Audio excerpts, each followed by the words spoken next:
Là kẻ thua cuộc ở trong tình cảm, chỉ biết núp sâu trong bóng tối. Khi kim đồng hồ có 3/4 thời gian trong ngày không mong đợi. Và chính là đây khoảng thời gian mà chỉ riêng mình em với em vẫn lại tự kỷ. Dù cứ nghĩ bình minh có lẽ sẽ tới nhanh, khi dòng trạng thái mà em đã đăng chỉ muốn một người bấm like nó. Trong khi đó thì bên tường anh lại viết status cho ai đó. Có lẽ cuộc đời này khá trớ trêu, em yêu anh yêu nó, còn nó thì chẳng quan tâm bỏ mặc anh thức khuya vậy đó.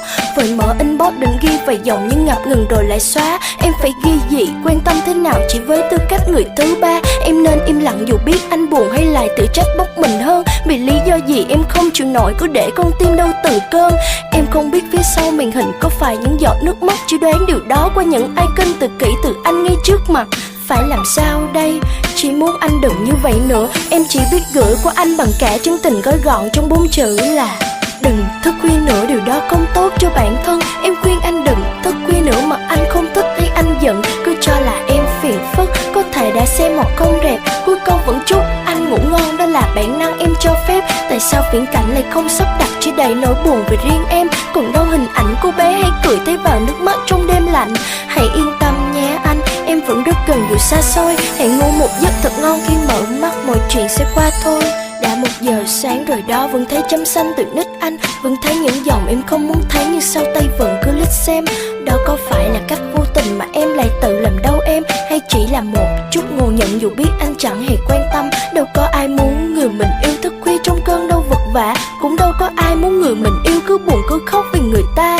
Phải trách anh khờ, trách em ngốc, hay trách người đó quá vô tâm, hay trách cái duyên cái nợ cứ mãi đeo bám và buộc lòng. Thật sự muốn nói đừng buồn nữa vì đã có em ở đây rồi. Chỉ muốn tâm sự và hát anh nghe, chỉ muốn anh cười như vậy thôi. Chỉ muốn đưa tay lau nhẹ bờ má nhưng mà khoảng cách lại quá xa. Chỉ muốn bản thân được làm chỗ dựa cho anh tựa vào thôi. Nhưng mà em không phải là người đó, mãi mãi cũng chẳng là người đó.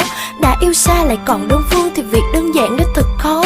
Khi tình yêu anh không quý trọng thì đối với em là vô giá. Thì đành ngậm ngùi ở xa, chúc anh hạnh phúc nhé chồng của người ta. Đừng thức khuya nữa, điều đó không tốt cho bản thân. Em khuyên anh đừng thức khuya nữa mà anh không thích thấy anh giận. Cứ cho là em phiền phức, có thể đã xem một không rẹp. Cuối câu vẫn chúc anh ngủ ngon, đó là bản năng em cho phép. Tại sao viễn cảnh lại không sắp đặt, chỉ đầy nỗi buồn về riêng em. Còn đâu hình ảnh cô bé hay cười thấy vào nước mắt trong đêm lạnh. Hãy yên tâm nhé anh, em vẫn rất gần dù xa xôi. Hãy ngủ một giấc thật ngon, khi mở mắt mọi chuyện sẽ qua thôi.